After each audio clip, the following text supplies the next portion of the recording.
sketch that I did gives you an idea of the composition. I have this one big brass type object in the back. I'm not going to put a lot of detail on that. I'm using that more or less for the background. And then I'm going to really focus on the central piece, which is the silver, and a little bit of the other objects.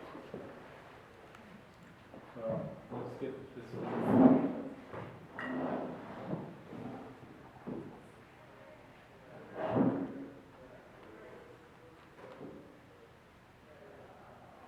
So I'm just going to start out with a really good little wash here. Put it on. And I guess the big thing with this today is that it's not going to be starting out with a drawing, really, right? It's going to start out as a more or less volume painting. I'm painting the volume of things, not right away. I'm not interested in a lot of lines. So that's how I'm going to start this paint. That's how I'm going to proceed with the paint.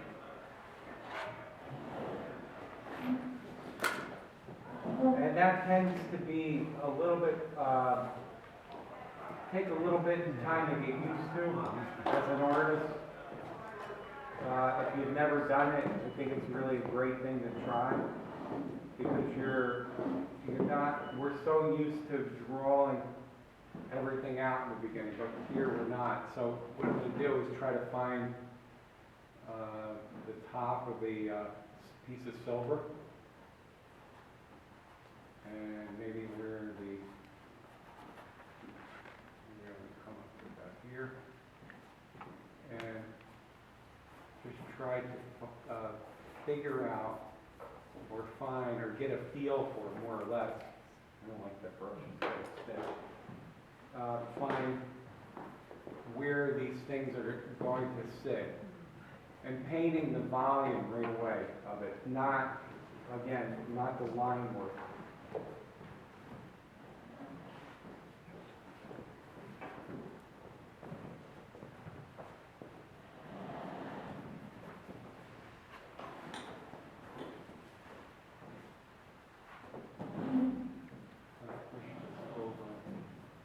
And I love this because it's like searching for where you want to be. Very non-committal in the beginning. I think, I've done a lot of workshops locally. I travel all over the United States, but this last couple, month and a half, I've been in Pennsylvania doing the Bethlehem Palette Club workshop over there. And then artists of Yardley in Pennsylvania, they're not too far from my house, so it's kind of good, fun not to be on the airplane all the time. And one thing I noticed, and what I was trying to really project to the students, was not committing so much in the beginning to something that's so figured out, and make it more fluid. And we were doing a watercolor demo as well, in the same kind of idea. Just really not committing in the beginning. And we have certainly plenty of time today to play with this. So I'm used to doing a demo in an hour, and this thing can really develop a lot further down the road. So why hurry the process of, I'm seeing that I want to push this down even further. I'm just trying to get a sense of, really don't want to lock into anything yet. I'm just feeling my way around this painting. Can you give us a little bit on your palette? Yeah. Obviously it's Blick paints.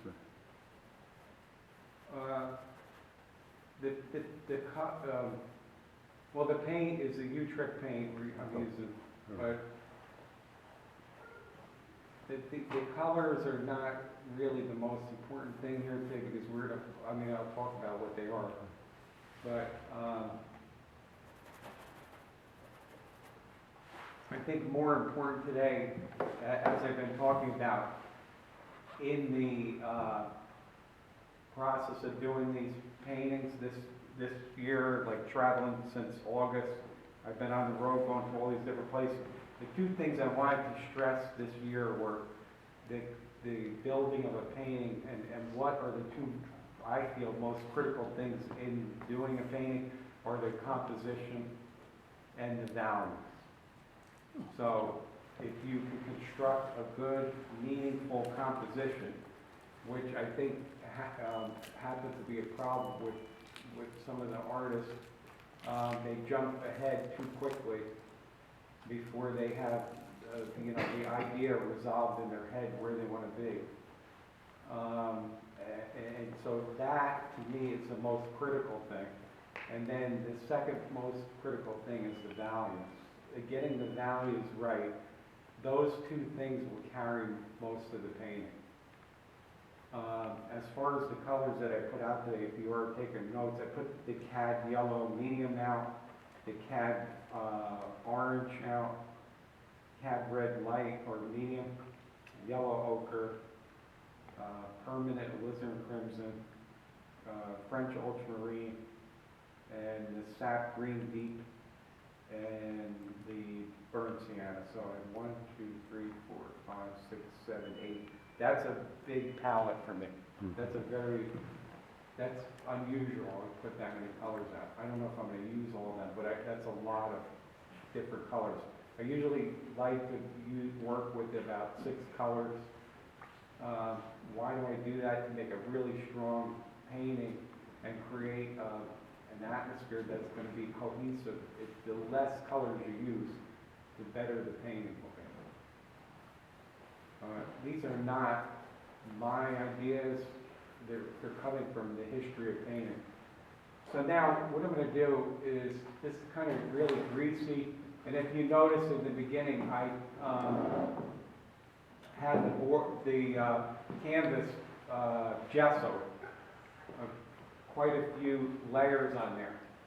These are failed paintings underneath these things, so I never waste a canvas. Could have been an acrylic painting, and then a painting that I don't really care for, so I put it back in and I keep building the texture in the canvas. It's an acrylic gesso? Yes. Okay. So this here, I'm just trying to get a sense for where this main subject's going to live in the painting. And it's like a cast of characters in a play. You had the most important piece, which is this piece of silver, right? You want to make that really great, and then everything else can be supporting it.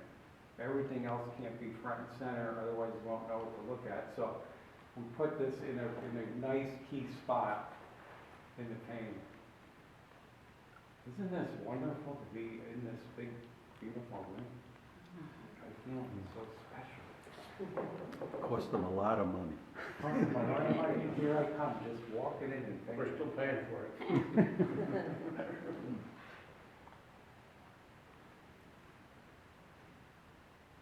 So anyway, looking around, just trying to pull out, lift out with the rack the objects and get on with the painting, right? I'm all about getting on with the painting. I don't like to, very impatient. I like to move it ahead. You know, move on with the painting from that point of view. But this is different because it already has darks established just from the wash. And this is going to make the painting more spontaneous looking as well.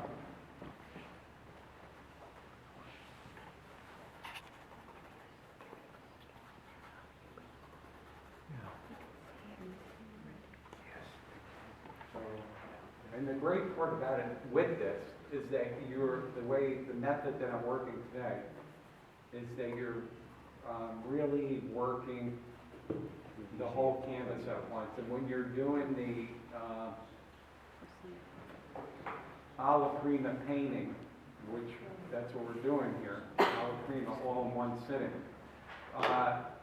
you're trying to compose, you're trying to draw this thing, you're trying to compose it, lay it out, and then you're also trying to get all of the important things in one sitting. So this gives you a nice way, a flexible way to start painting. If you didn't like any of the areas that you put in, you could simply just fix it out with the big brush again and make a correction, right? That's a great advantage to this.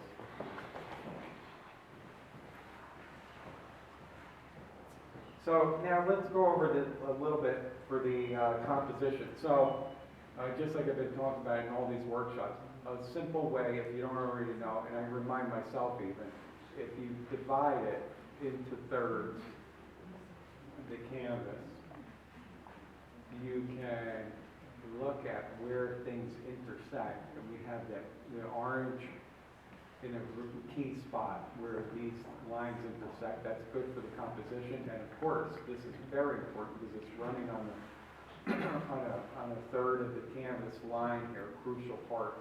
Some people say golden ratio, but that's a little bit it's more complicated. 1 by 1.6 math. I don't like to think that hard about the painting, so the rule of thirds always worked for me ever since I was in illustration. That was one of the first things we learned about composition. So it's a great way to build composition and ensure that everything is going to look pleasing to the viewer. Does that make sense? So that you don't commit too much into the effort of a painting and then find out later on that you really have to move everything around it, and it can be very, very frustrating. And that's how a painting can fail. So we know that that's one way a painting can fail. Another way a painting can fail is not addressing the values correctly. So I'm just going to step out of here for a second so that you can see that. So that the values are not put in correctly, then we have issues where I see it over and over again in the workshops where the students or the artists that come to the workshop not using the full range of lights and darks in the painting. I mean, we probably hear these things over and over again, but it's worth repeating. Even as you're painting, even with a lot of years of experience, you have to catch yourself sometimes and make sure you're using all this paint to manipulate it in a certain way where it's really pushing your values. So the next thing I'm going to work on are the shadows, and I'm going to paint them more opaquely now, okay?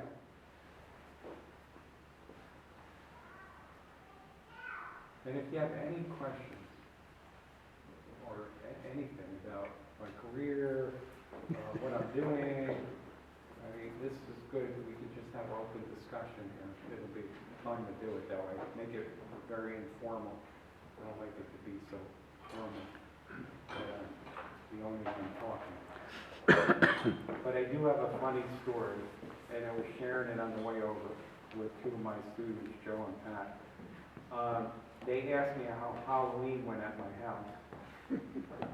And I said it went really good. And they said, well, what did you do? I said, well, I did the same thing I did the year before. I got dressed up in a revolutionary uniform. And I put on the Tin Man mask because it covers the whole head, so you really can't see the person after you put this Tin Man head on.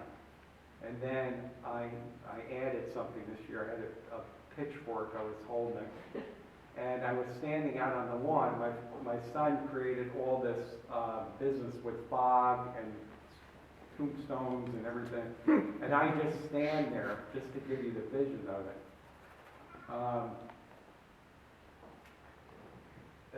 And not move for long periods of time. So the kids mainly like the 10-year-old variety, all the way up to maybe 12, 14, if they're trick-or-treating. They're very interested, and they get actually a little bit nervous when they walk up to me because they don't know if I'm real or not.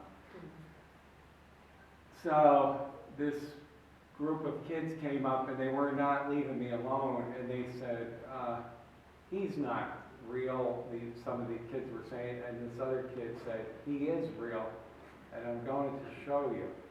And he said, I'm going to throw some candy at his private parts and see if he moves. Well, he did throw this candy really hard at my private parts, and it didn't move. And then I was ready to like grab the kid, but it didn't move. And then all of a sudden, as they start walking away, I started walking very slowly and following them down the street. Then they got scared. Then they were running down the street. That's the joy of this whole thing. So it was worth it. It was worth it. So anyway, now I'm looking in these negative spaces where the handle is. I may want to push that over just a tad more. But I'm going to... I'm always working all around. Now I want to get the dark part of the bottle, and I'm going to take the French Ultramarine. I haven't used French Ultramarine all that much, but I really, now that I'm using it, I really like it. It's a little bit more transparent, and it's very dark compared to the regular Ultramarine. It has this nice transparency about it. But you see how I term it as going back to the well. I'm always going back to the well for more color and not pushing it around too much. I want to get some mass of color on there. And as the painting goes along, this stuff will get a little bit, it's not going to dry, certainly, because there's no mediums in here or anything, but it's going to get a little bit more thicker and be able to layer it more and more as we go along. I only thin the first layer of the painting. So I'm looking all around and I want to keep this thing, if you remember what I said in the beginning, it's not about the color so much. So I'm using basically the same kind of color situation to get all these darks in and progress like we talked about painting it. But as far as being interesting, as far as seeing lights and darks, seeing the values, seeing the composition, that stuff needs to be in there right from the beginning. And that's what I tell the students. Don't worry about trying to finish these paintings. Don't worry about that. That will come over time. Your style and everything will come as you move along. But the painting should be strong at any part or space of the painting which leaves. So if we just said, okay, this demo's over, I would say, yeah, I'm really happy with this because it has a lot of interesting notes about what was taking place already. What was in there, the approximate proportions, how the light was situated, the way that I divided the space up. All this stuff at every stage. I always look for this when I'm walking around the room trying to teach the students in the workshops, that they have to develop a very strong sense for things early on in the painting. You can take this and finish it as far as you want, as detailed or less detailed as you like. That's all has to do with, we're so different as artists, right?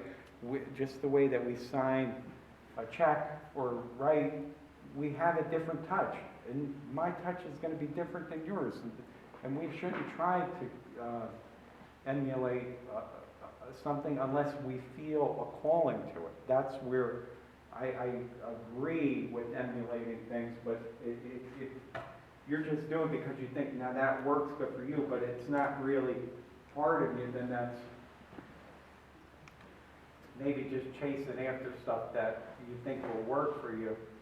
I don't know if that's the best thing to do, but that'll come along in time. But I guess the main thing I'm trying to say is develop a strong sense of the values, the composition right from the beginning.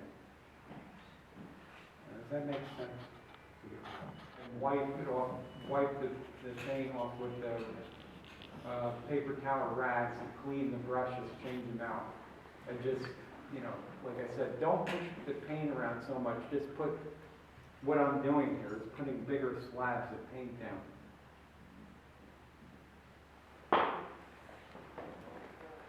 And I really love, and my work is getting more, and this happens to many artists, it's getting more and more fluid, looser as time goes on than where, of course, I started.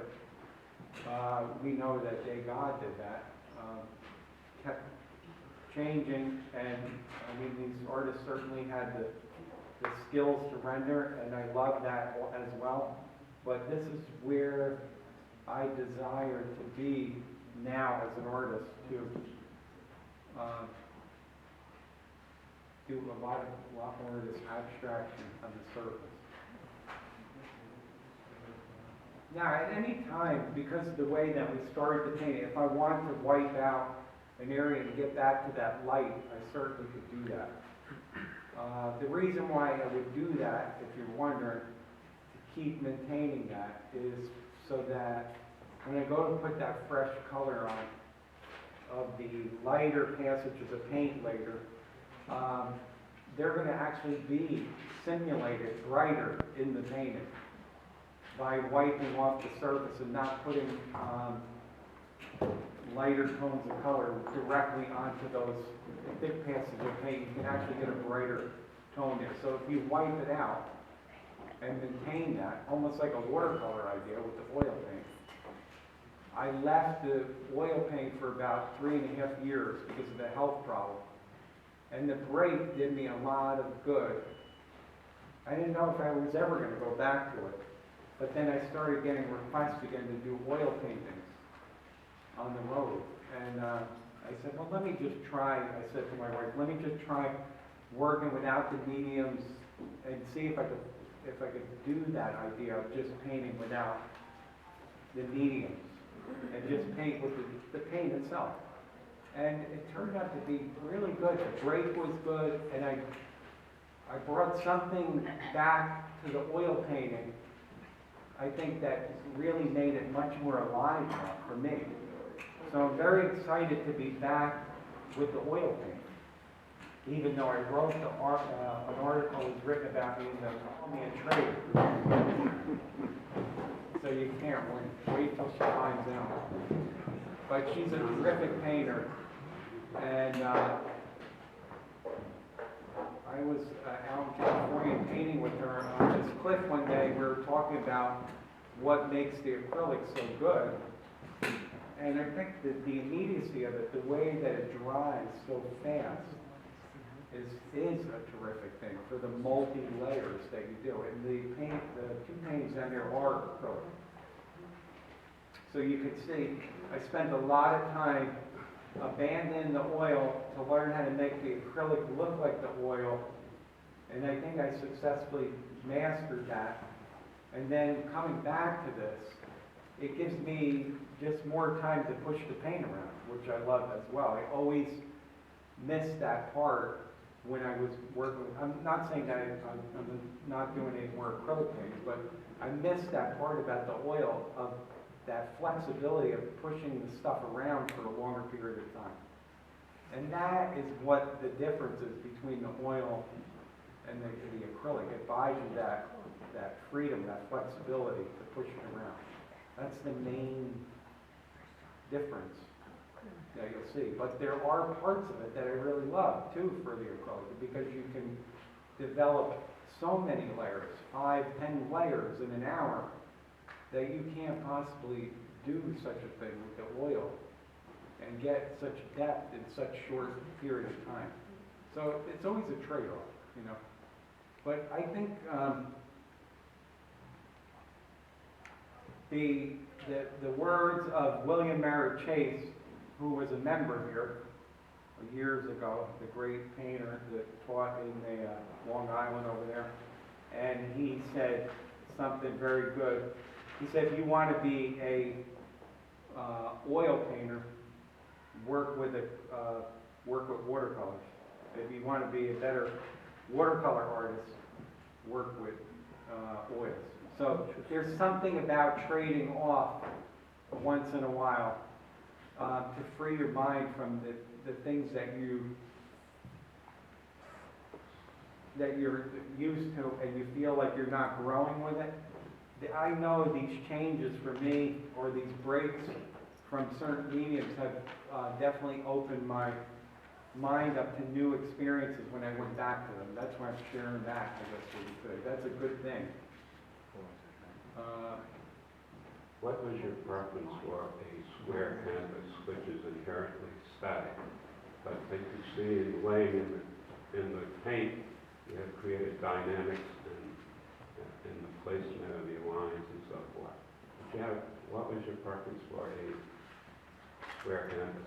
The square canvas is very intriguing to me because of at first, it's a very good question. I started doing these square canvases when I wrote the article for American Artists, creating spontaneous, still lifes outside. And in the article, I wanted to train myself to be a quicker painter. So in order to train myself to be a quicker painter, I would throw these no more than 3 objects out into the lawn and then do it at twilight at the end of the day. Give myself 45 minutes of light. If I couldn't complete it, there was no choice. The light would be gone and that would be it. So I kept doing this. I did hundreds of paintings like this over a couple of years, and I shared this in an article.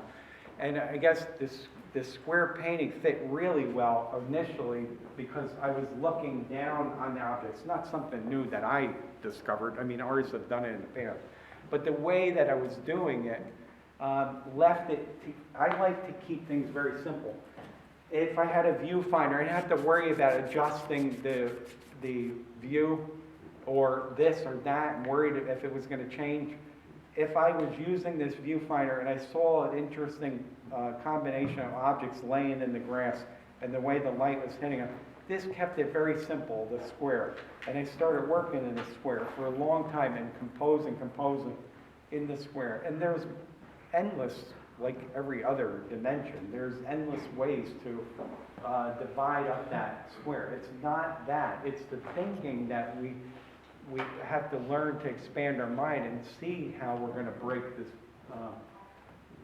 up and divide it. Now, I've done things here today even that are pleasing to the eye that are pushing the boundary list.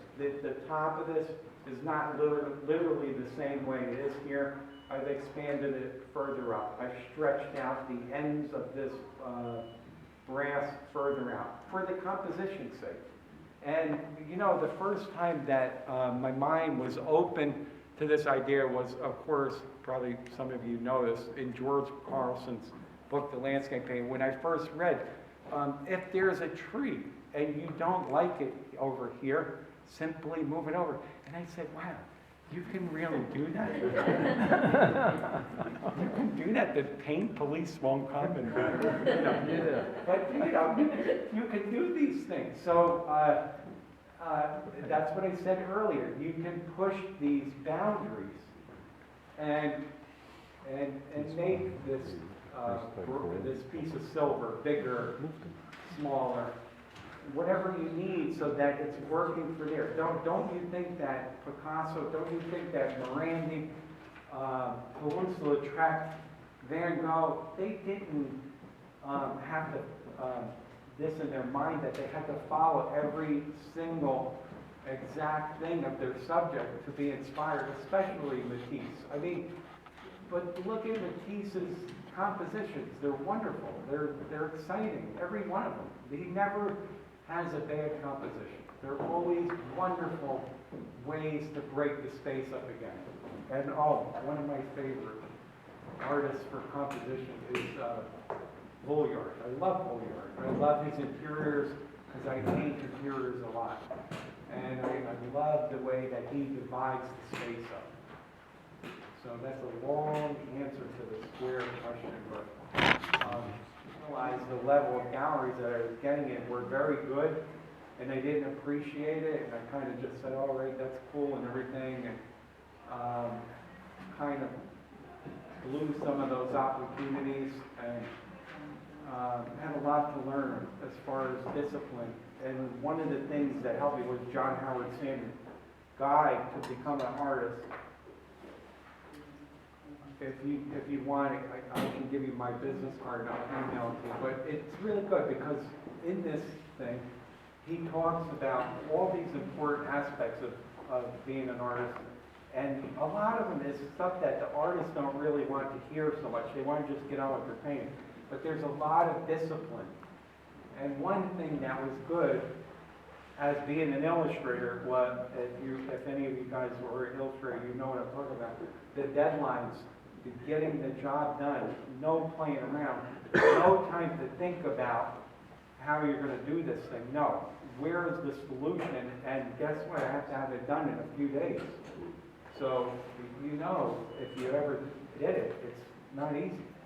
And that was one thing I brought over from being an illustrator into the fine art, was that every time that I go in the studio, still to this day, I try to keep the studio pretty organized. I try to have my business, when I go in there, a very, very set way of working and really going to finish something.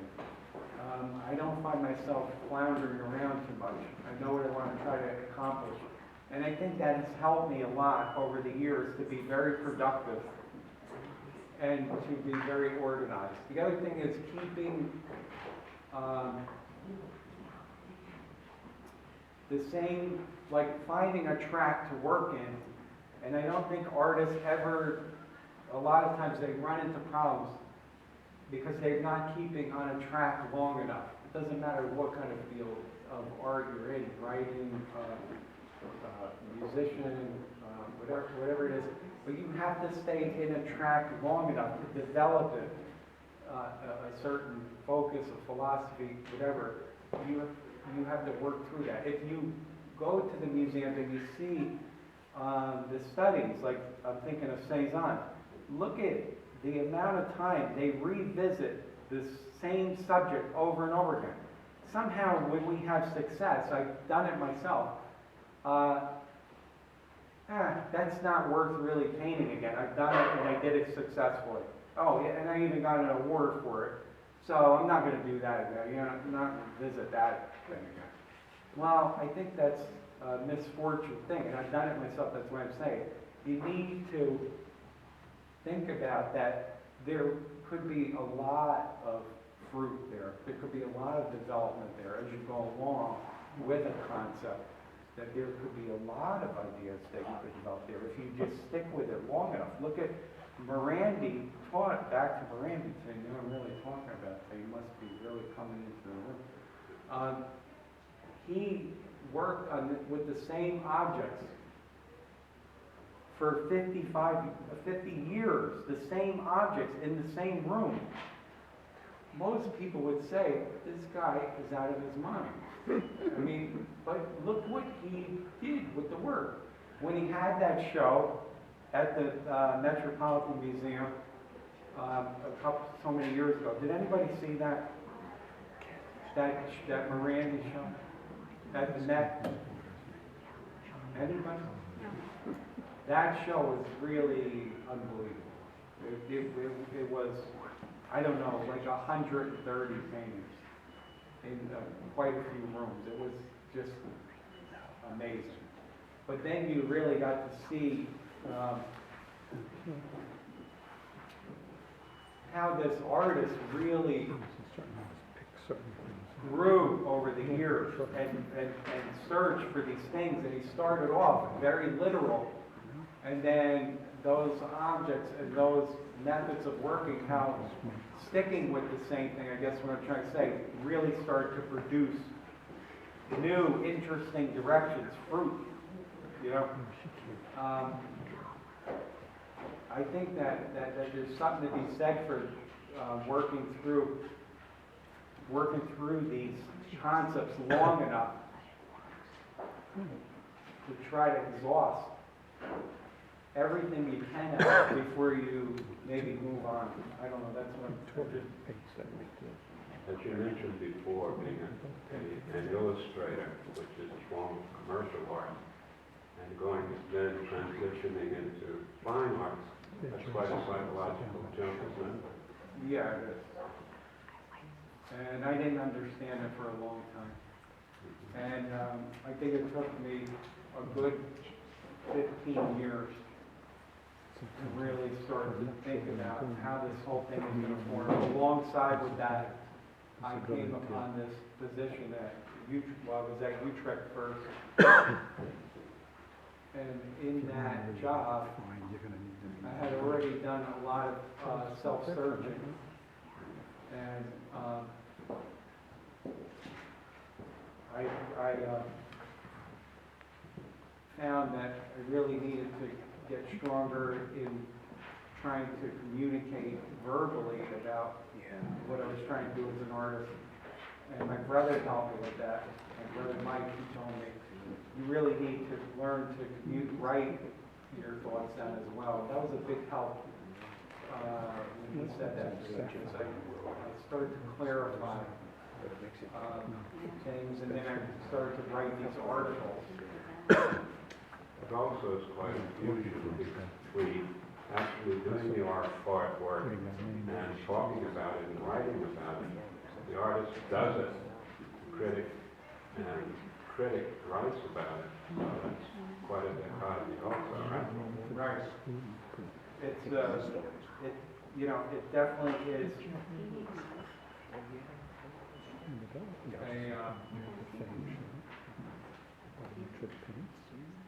it's definitely a journey, as not to be cliche, but you need to work through these things, and you need to definitely invest the time. And I know, discipline speaking, I've invested a lot of my time in this to really dig down pretty deep and find out like how I'm gonna proceed, what can I do better, all these things. And I've been very fortunate in my position to be alongside some of the best living representational artists in the country, and one of them is a mentor to me. And that's C.W. Monday, and he's really been a great mentor to me, a sounding board. And he every time he feeds me a little bit more, and says, do this, do that, or what about this, or just it's good to have these other artist relationships. We can't do it alone, people.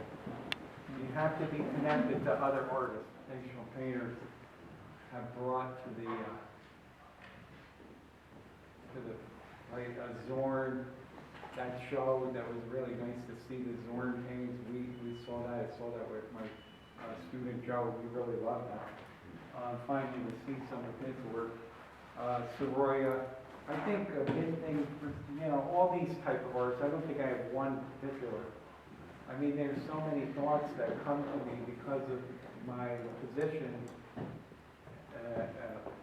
doing what I do all over the country.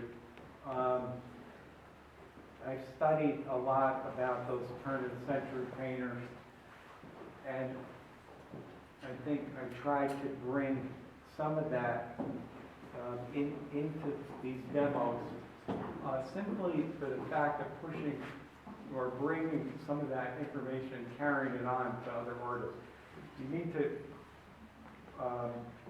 not let these great philosophies that these artists have had and passed on are very, very valuable to us. And some of the things that they passed on is always going to, can help us become better painters today.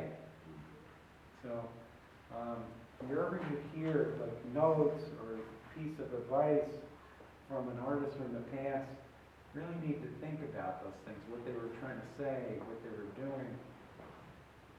I get that from a lot of different artists. I study a lot of paintings and I'm very fortunate wherever I go to different museums. First thing when I land in the airplane, I always have something figured out that I'm going to go to, if it's possible that I can do it.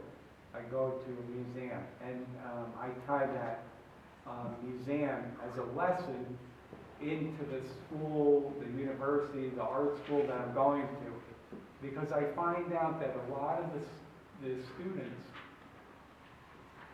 don't even realize that in their hometown, oh, go look at this thing, or go look at that, and they never even thought about it, and it's right there down the street from them. And I love doing that because it makes people, where was that? They say they come up at the end of the class. Yeah, we need to be looking all the time. I think it's all around us in writing, in the music, I don't know, everything. I mean, I'm not the first artist to say thoughts like this, but I think, you know, we can find the inspiration from everywhere. All different artists. Again, I've met so many great painters over the years now and had good fortune to either sit, watch them paint, which is, to me, one of the most wonderful things. A lot of times when I was watching a painter paint, I was ready for the next step. They weren't even saying the thing that they were doing, but I was seeing it, and I was ready for that step. I don't know if that's ever happened to you guys, but that's a very exciting thing. Like, you know, we always talk about, you know, being ready for when the master speaks and then the thing comes to you. I've had that happen many times. I've seen, you know, a thing that came to me just by watching. They weren't even talking about the thing. Maybe the way that they used the brush or the way that they, you know, mixed the paint or just made a decision. All of this is really valuable for all of us to share, and I always say it over and over again, I love to give back because I've been given so much over the years that I feel like there's no way I have to give back more. You've been doing it all the time, but how would you describe the creative process? My creative process? Okay, so I get very excited by, like I've written in some of my PR stuff. I love what Andrew Wyatt said. He saw something out of the corner of his eye, and right when I read that about him, I loved what he wrote there because it just, that really resonated for me. If I come upon something and it excites me, that's the beginning part of my investigation of a subject. Why I was painting, you know, why we even invest the time. There has to be I truly believe what he said there was very profound. I think a lot of artists do see that. We're painting all the time without even a brush. We're seeing things. I know I've talked to a lot of artists about this. We're painting all the time. We're seeing things. We have the artist's eye all the time. So that's the beginning of it. And then once I see something that I want to do, then I think the next natural thing is trying to figure out, I guess at this point in my career, how simply can I say it? You know, how can I get that point across in a simple manner? Some people can't handle it. You know, I had a teacher here at the School of Visual Arts, and he was one of the greatest teachers that I had. John Foote, portrait painter in New York here, and he is a British portrait painter, and he was at the School of the Arts, and he was in the fine art program. And we would paint for like 6 hours in the figure class, and this one time I was really stuck. I was making very little progress in the painting, and it was 5 hours and 45 minutes. And he came up to me and he said, "Is it all right if I sit there and work on your piece?" And I said, "Sure, why not?" I mean, I didn't feel like, you know, I was going to make any sense of it anyway. So the point of bringing it up is he worked on it, and in 15 minutes, he did something really incredible on it with his talent. And really, isn't that what we're wanting in the end, if we are studying with somebody, to see that action in front of us? Because we're visual people anyway. So I never really objected to that type of thing, to seeing somebody work out a problem in front of me and resolve it, and then me remembering that for the next time. I mean, how valuable is that, you know? So, I think we have to get out of the way sometimes of ourselves.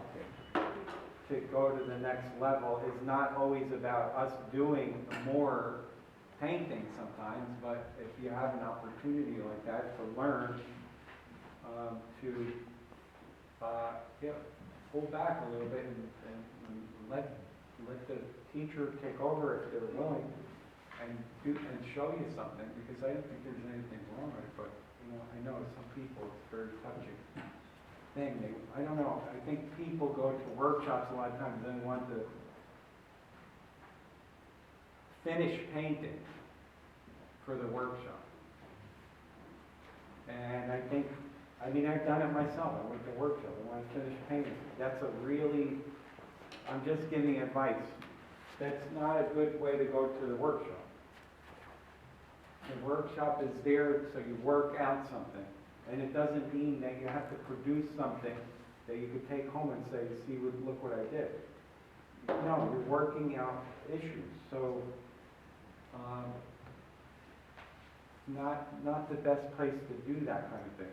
Maybe when you get home, then you can try the concepts out again. 3, 4, 5, 10 times, whatever it takes. But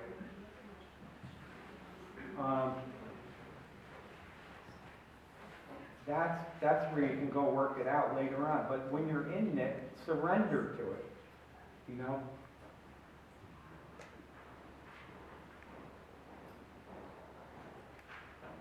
Surrender to the teacher and learn from the teacher, because the teacher's there to help you, and it'll be a good experience.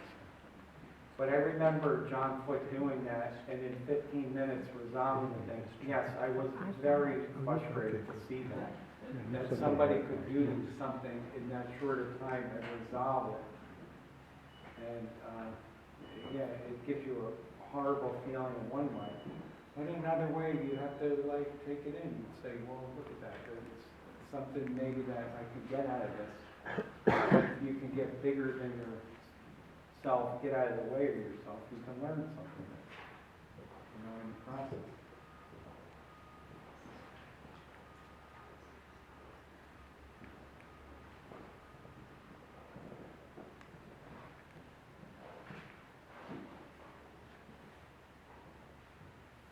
So I just keep back to this now for a little bit. I just keep layering on a lot of paint here, silly amounts now. A lot of paint. I'm putting it on, and still sticking to the original thing that we talked about. Keeping the value structure of the original volume painting that I did together, and then manipulating colors, whatever I choose, not.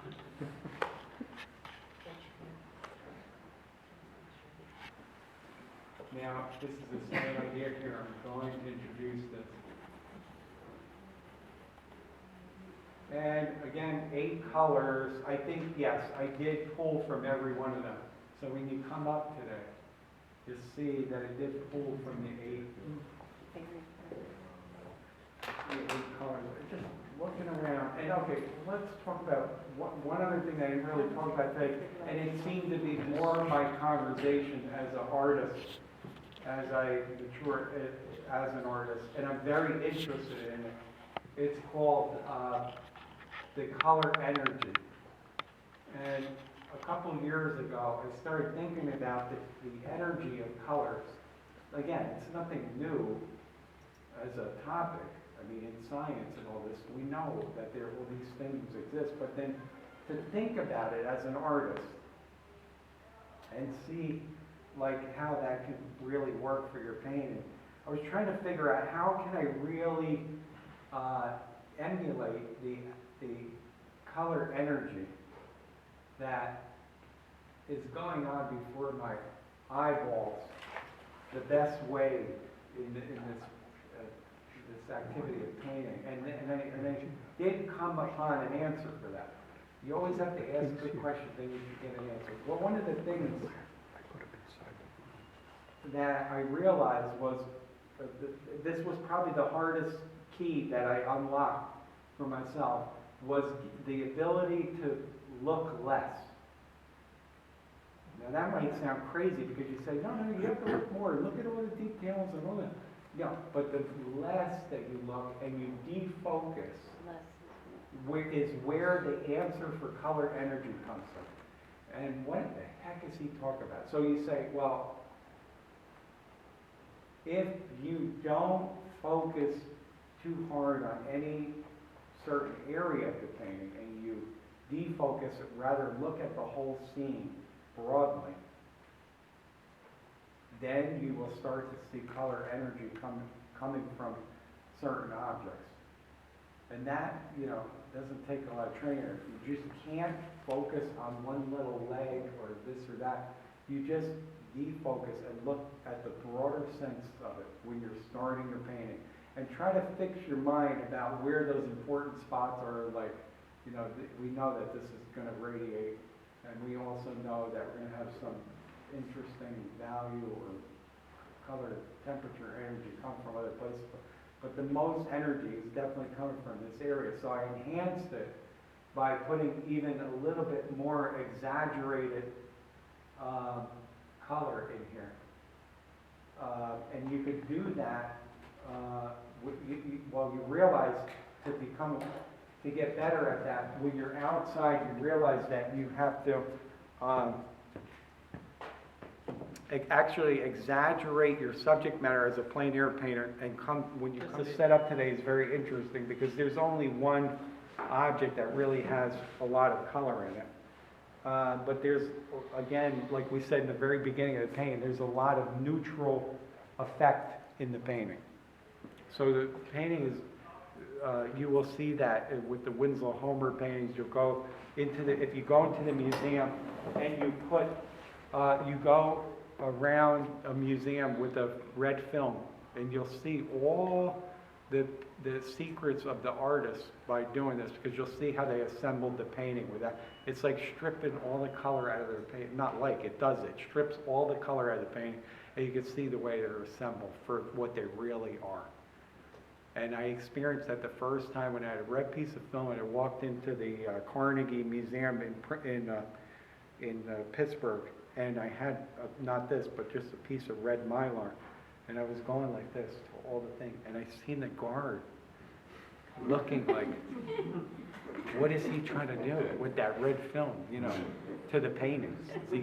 Maybe he's going to figure out some infrared thing to steal them, or I guess they never saw somebody. I was doing it to every painting. And I was so excited because I was like getting all this, wow, look at how that one. And he's like, yeah, looking very weird, like, Anyway, so, you know, I think I'm just gonna leave this painting where it is because it's enough said in that it doesn't require 4 hours just because we have 4 hours. If I go further, I'm gonna ruin it.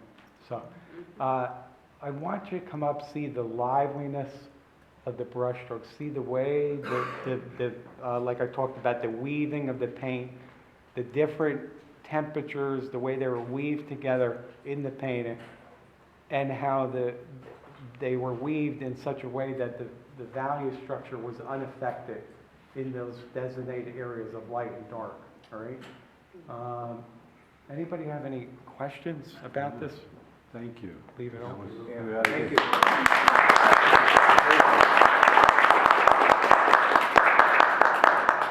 So take a look at the